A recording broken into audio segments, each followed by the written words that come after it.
정자 리모델링 아파트 TL1이 27억 일반 분양인데 100대 1입니다. 네, 뭐 100대 1뿐만이 아니라 지금 뭐 반포에 이번에 뭐 30억 시세 차익이라고 말할 만한 뭐 20억대 분양하는 그 단지도 지금 경쟁률이 뭐 수백 대 1이죠. 그러니까 현금이 한 20억 넘게 있어야 되는데도 경쟁률이 뭐 수백 대 1이 나옵니다. 그러니까 그 말은 물론 뭐 일부 허수도 있겠지만 대다수는 현금이 한 20억 넘는 사람들이라는 거야. 왜냐면 붙으면 실제로 그거 받아야 되니까. 그런 사람이 한 2만 명 지금 신청했다고 하죠. 그러니까 그만큼 지금 매수자들, 대기 매수자들은 많아요.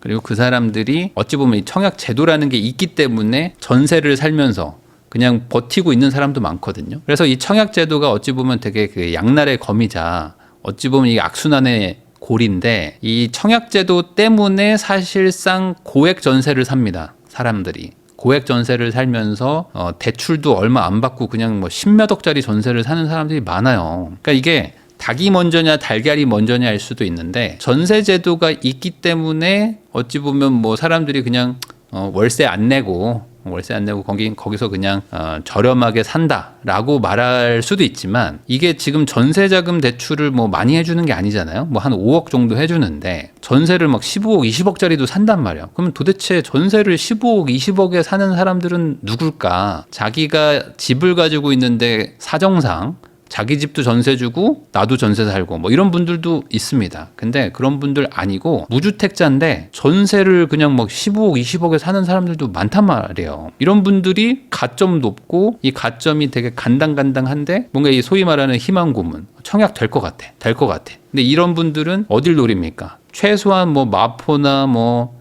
잠실, 뭐 반포 이런데 청약을 노린단 말이에요. 그러면 그런 분들이 나는 안 되지만 내 주변 지인 다리 건너서 두 다리 건너면 누군가 또 당첨됐대. 그래서 누가 당첨돼가지고 한 20억 벌었다는 얘기를 듣습니다. 근데 뭐 예를 들어 남편도 뭐 의사야. 그래가지고 돈도 잘 벌어. 그리고 우리도 현금 다 하면 한 20억 있어. 근데 가점도 꽤 괜찮아. 애들도 한 2명 있어. 근데 무주택이야. 그런 상황에서 나이도 뭐 한 40대 중반 됐어. 그러면 이제 점수가 이제 거의 가득 찼거든요. 이 상황에서 집을 안 산단 말이야. 그러니까 사실 이런 분들이 집을 빨리빨리 사줘야 됩니다. 자기 능력에 맞춰서 빨리빨리 사줘야지만 어찌 보면 그 매수세도 좀 줄어드는데 이분들을 어찌 보면 이 청약 희망 고문이라는 제도 때문에 계속 그 무주택으로 눌러 앉게 만듭니다. 그러니까 이제 어떻게 돼요? 소수의 몇 명은 또 수십억을 버는 그 판을 또 짜놨어 또. 그러니까 이거를 포기할 수도 없어. 왜? 이미 너무 멀리 와버렸어. 집을 살 거였으면 진작에 샀지 이런 생각들을 안 하실까요? 그분들이?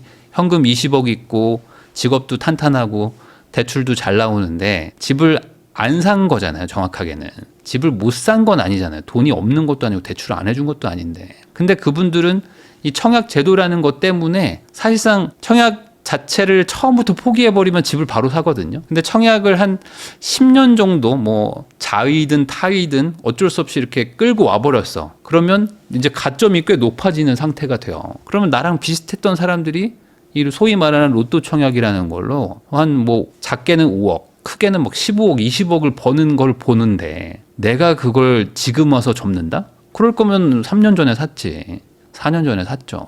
안 그러겠어요? 예전에 샀으면 벌써 15억, 20억 다 벌었는데 나는 이미 시간은 보내버렸고 지금 살래니까 다 올랐는데 내가 여기서 포기할 수 있습니까? 이거 안 되는 거죠. 아니 내가 지금 뭐 마라톤을 뛰는데 뭐 38km까지 왔어. 그러면은 몸이 아프고 좀 힘들어. 그럼 여기서 포기를 할 수도 있잖아요. 근데 이제 한 4km 남았어. 4km 남으면은 안 뛸 수가 없는 거야. 계속 가는 거지. 몸이 아프고 뭐 부상이 올 것 같아도 그냥 달리는 겁니다. 그러다 보니까 이 청약 낭인이라고 해야 될까? 그러니까 사실상 청약을 포기하고 싶지만 포기할 수도 없는 그 애매한 마음. 이런 분들이 엄청 많아요. 이분들이 최소 2만 명 정도가 이번에 청약을 한 겁니다.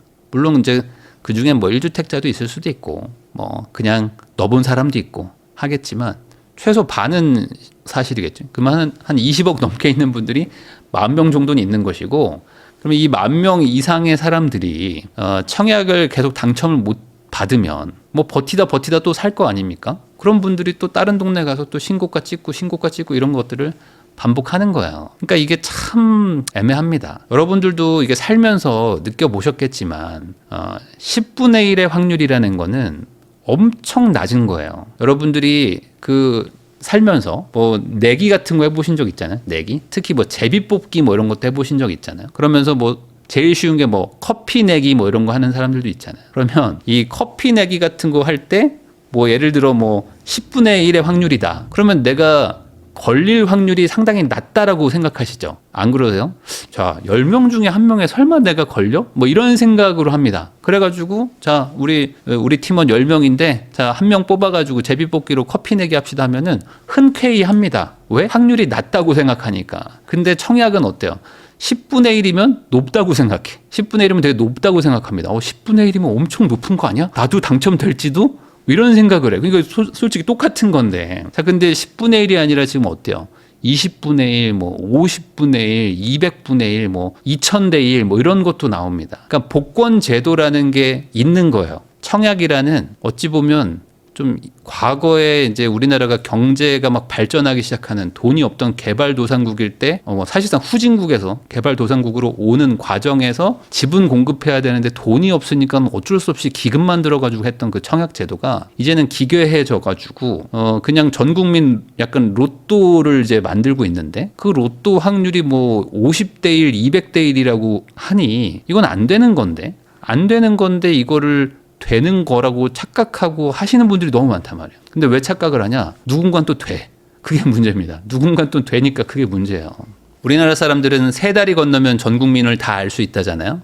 보통의 일반적인 나라들은 6다리 정도 건너야 된다고 합니다. 근데 한국인들은 워낙 좀 많이 뭉쳐 있기도 하고 동질성이 높다 보니까 3번만 인맥을 넘어가면은 모두가 다 알게 되는 사람이다. 자, 그러면은 내가 아는 사람은 당첨이 되는 거예요. 내가 아는 것처럼 느껴지는 사람들은 당첨이 됩니다. 옆 팀에 김대리 있잖아. 김대리네 그 큰형이 이번에 그 당첨돼가지고 15억 벌었대. 이러면 벌써 엄청 가깝게 느껴져. 사실은 나랑 아무 상관없는 사람이거든요. 근데 엄청 가깝게 느껴지죠. 그 사람이 15억을 벌었어? 야, 그러면 나도 되는 거 아니야? 라는 마음. 그러다 보니까 어떻게 되죠?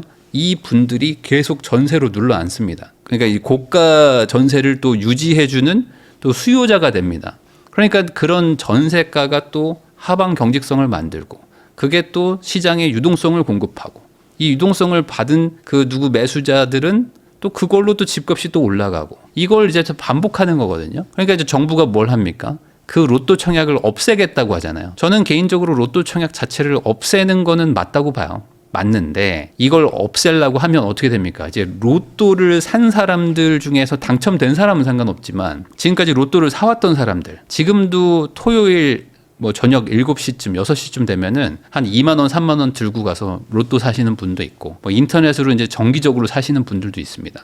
그런 분들이 만약에 내가 로또에다가 지금까지 한 1억 썼어. 1억 정도 태워가지고 로또에 1억 태운 사람들이라고 칩시다. 근데 어느 순간 정부가 로또를 없애겠다고 하는 거야. 그러면 그분들이 가만히 있습니까? 가만히 있을 수가 없죠. 아니 내가 지금까지 1억을 태웠는데 누구 좋으라고 없애 하면서 화내실 거 아니에요.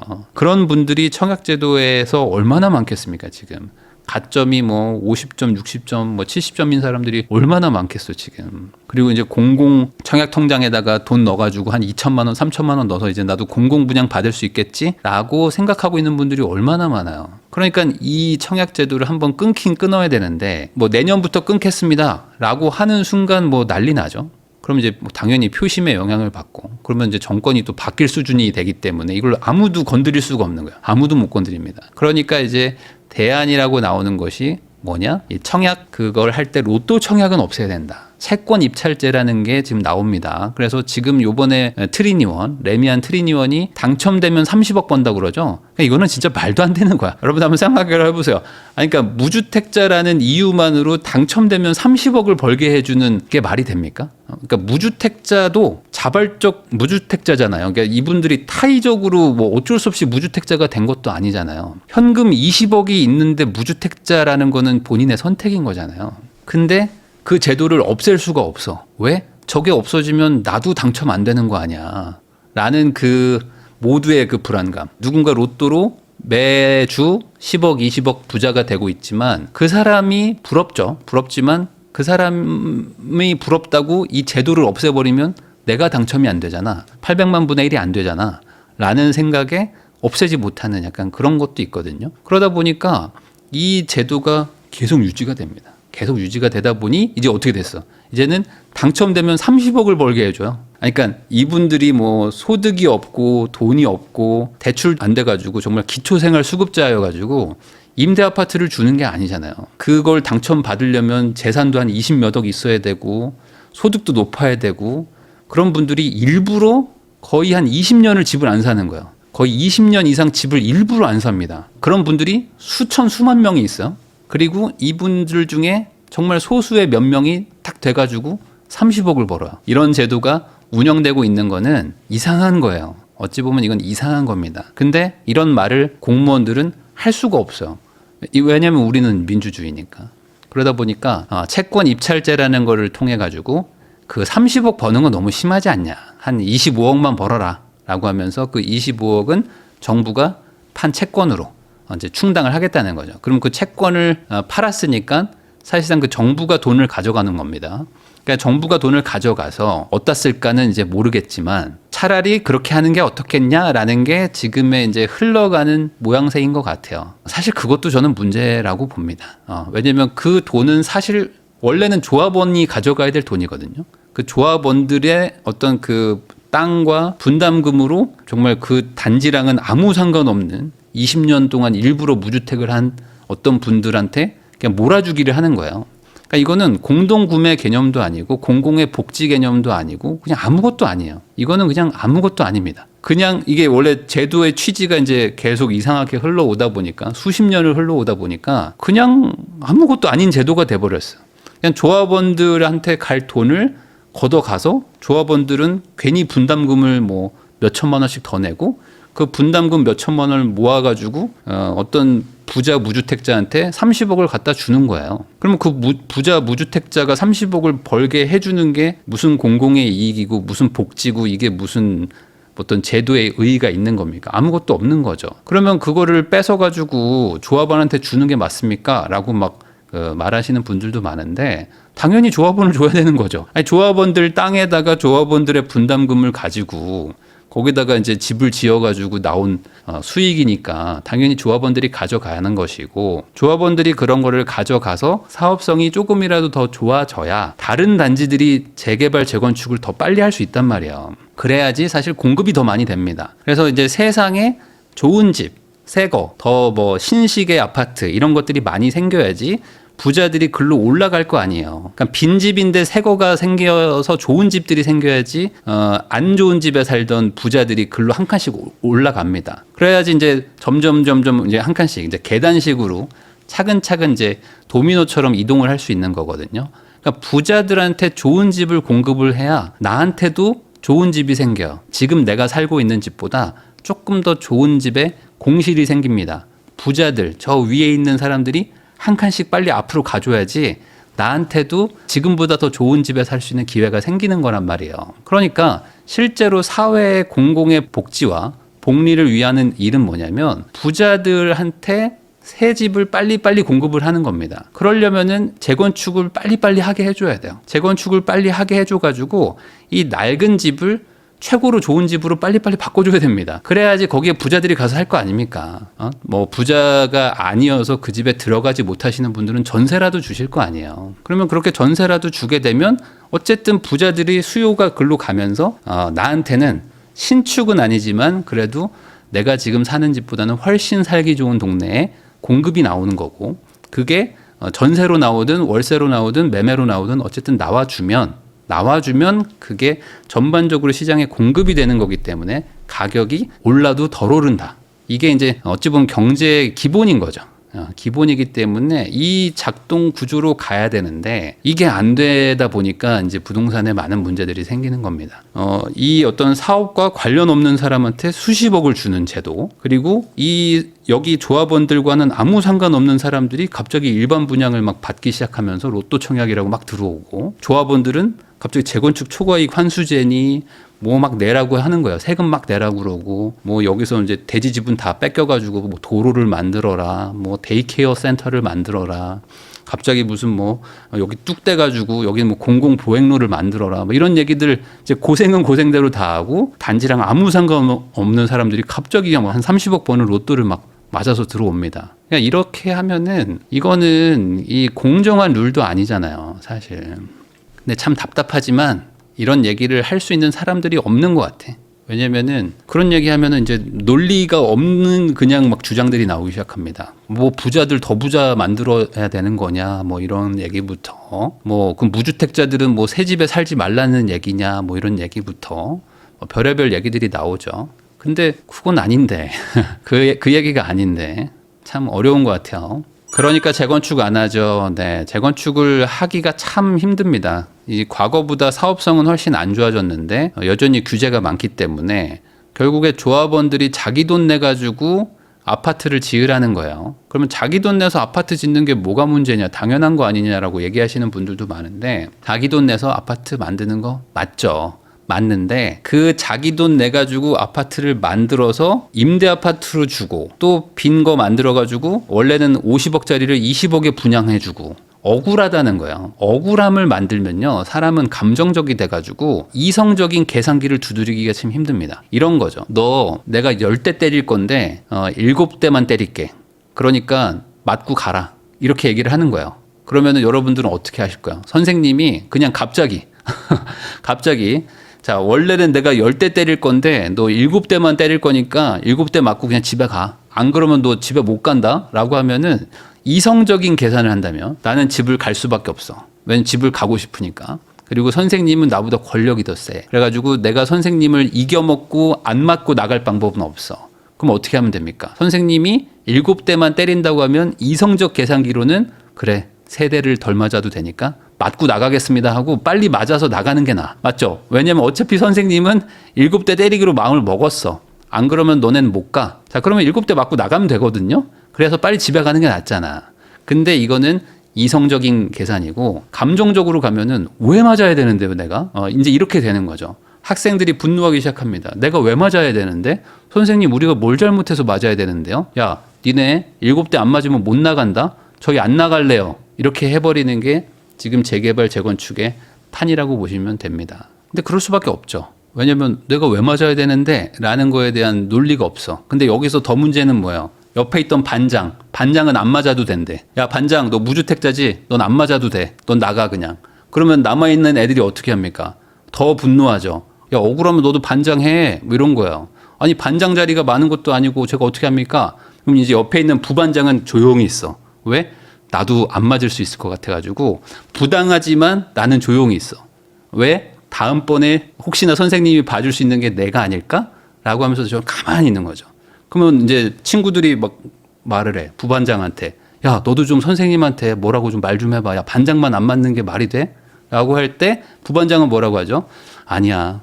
선생님이 무슨 생각이 있으시겠지. 너네들 좀 진정하고 좀 기다려 볼래? 이러고 있는 게 청약제도라고 보시면 됩니다. 그럼 반장이라고 안 맞아야 됩니까? 뭐 이런 것도 아니야. 그냥 우리가 왜 맞아야 되죠? 라는 것도 없어. 이제는 그런 것도 없어졌어. 그냥 모두가 이제 맞아야 되긴 해. 이제 이렇게 가는 거야. 왜 맞아야 되는지가 어느 순간 없어진 거야. 그러니까 청약제도가 왜 있어야 되는지가 이제는 없어졌어요. 그냥 7대 맞는 애가 있고, 차라리 10대 맞겠습니다라는 놈도 있고, 그냥 반장인데 이미 그 당첨돼서 나간 애가 있고, 부반장이라서 다음엔 내가 3대만 맞고 나갈 수 있겠지? 뭐 이러고 있는 애들이 있는 거예요. 그러니까 우리가 왜 맞아야 돼도 없어. 이제는 아무것도 없어 그냥. 그리고 선생님은 매를 계속 들고 있습니다. 야, 너 지금 7대 맞고 나가라. 안 그러면은 내가 20대 때릴지도 몰라. 뭐 이러고 있는 거예요. 그러니까 이게 무슨 제도인가? 라는 참 이해가 안 되는 부분이 많아요. 분양가 상한제만 없애면 됩니다. 분양가 상한제뿐만 아니라 사실 많은 거를 없애야 되는데 외국에서는 안 하는 것들을 우리나라가 되게 많이 하거든요. 그러니까 뭔가 문제가 있으면 우리나라만의 좀 특이한 것들이 많은 경우들이 있습니다. 그러니까 뭔가 다른 나라들이 안 하는 이유가 있을 거 아니에요. 다른 나라들이 안 하는 이유가 있는데 우리나라 특 뭐냐면 다른 나라들이 안 하는 것들은 별로 이렇게 신경 안 써. 그리고 우리나라한테 있는 것들 중에서 이거를 어떻게든 이렇게 막 누더기를 만들면서 막 기우기 시작합니다. 어떻게든 막 여기다 막 덕지덕지 뭘 막 붙여. 문제의 본질을 해결하는 게 아니라 이게 이런데 문제가 많아. 그러면은 야 우선 뭐 하나 또 붙여봐. 뭐 이렇게 막 하나 또 붙여봐. 막 이렇게 합니다. 그래? 잠깐만. 야 이거 해결할 수 있는 방법 없어? 저기 싱가포르에서는요 외국인들한테 취득세를 60%를 때린대요. 아 그래? 그런 것도 있어? 야 그러면은 야 취득세를 여기다 하나 붙여봐. 자, 이것도 하나 붙여봐. 아, 저기 뭐 다른 나라는 뭐 이런 것도 있대요. 아, 보유세가 1%래요. 그래, 보유세도 붙여봐. 아, 저기 근데 그 나라는 취득세가 없는데요. 야, 취득세는 우선 붙였잖아. 떼지 말고. 뭐 이런 거야. 막 계속 붙여 막. 뭘 이거 붙이고 저거 붙이고 막 계속 붙입니다. 그러니까 청약제도도 원래는 돈이 없어가지고 나라에 돈이 없어가지고 그 기금을 만들어가지고 일종의 국민적 공동구매. 국민적 공동구매로 시작을 한 거거든요. 근데 이제는 그런 것도 아니에요. 나라에 돈이 없는 것도 아닌데, 그리고 이제 뭐 공급을 할 수 있는 능력이 없는 것도 아닌데, 이거저거 막아놓고 다 막아놓고 공급이 왜 안 되냐라고 하는 거죠. 그러니까 이걸 어디서부터 풀어야 될까? 이거 어디서부터 풀어야 됩니까? 난감하죠. 그러다가 이제는 이제 토지거래 허가까지 왔어. 이제 토지거래 허가구역도 처음에는 토거제라는 걸 주택에 왜 써? 하면서 이제 사람들이 막 분노했거든요. 아, 이거는 그냥 뭐지, 저기 뭐 전라도나 뭐 이런데 경상도에 갑자기 택지 조성해가지고 공장 같은 거 만들 때, 공단 만들 때 갑자기 막 투기 세력군들 막 들어오니까 땅 장사하러 막 들어오는 기획부동산 뭐 이런 것도 있잖아요. 그러니까 그거 막으려고 시작하는 게 토어제거든요. 근데 이게 갑자기 서울 아파트에다가 핵심지에다가 딱 때려버리니까 사람들이 처음엔 좀 분노했는데 이게 벌써 한 6년, 7년 되니까 이제는 토어제는 당연한 거고 토어제 더 늘려라 이러고 있습니다. 더 늘려라. 토어제 더 늘려야 된다. 구리랑 동탄 왜 빠졌냐 뭐 이러면서 이제 더 싸우고 있어요. 그러니까 점점 더 규제를 더 해야 된다는 얘기들이 나오고 있는 거예요. 왜 이런 규제를 해야 되죠라는 내용은 다 사라졌어. 이젠 다 사라지고 왜 너는 안 맞는데, 야 너 반장 너는 왜 안 맞는데, 너도 맞아, 너도 더 얻어 맞으라고 막 이러고 있는 겁니다. 어떻게 해야 될까? 이거 어떻게 해야 될까? 참 좀 안타깝다.